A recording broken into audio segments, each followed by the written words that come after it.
সালানপুর থানার আল্লাডি মোড়ে বিজেপি সালানপুর মণ্ডলের পক্ষ থেকে রাস্তা অবরোধ কর্মসূচি পালন করা হয়।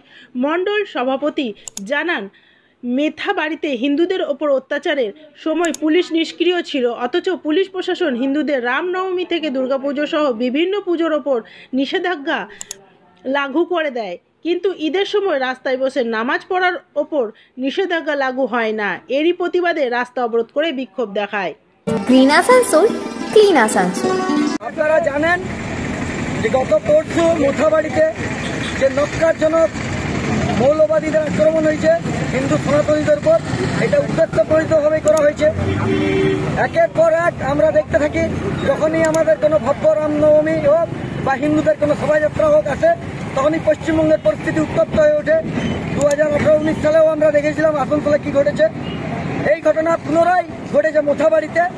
আমরা একরাশ ধিক্কার জানাচ্ছি। আজকে আমাদের বিজেপি, ভারতীয় জনতা পার্টি বিজেপি সাংগঠনিক জেলার পক্ষ থেকে এটা মণ্ডল 4 বরাবণীর চিন্ময় তেওয়ারি মণ্ডল প্রেসিডেন্টের নেতৃত্বে এখানে আমাদের আজকে একটা অবস্থান বিক্ষোভ ছিল।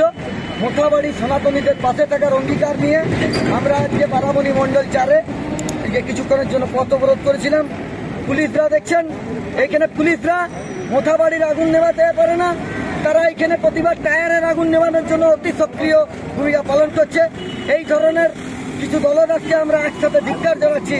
যারা মোথাবাড়িকে জ্বলছে, লন্ডনে ঘুরছে তাদের পুলিশ মন্ত্রী, আর আমাদের পশ্চিমবঙ্গের মানুষের অবস্থা হয়ে গেছে অতীব শোচনীয়। নৃশংসভাবে এক বিশেষ সাম্প্রদায়িক দল পুরো একদম হিন্দুদের উপর অত্যাচার চালিয়েছিল, তার বিরুদ্ধে আমরা এখানে পথ অবরোধ করেছিলাম।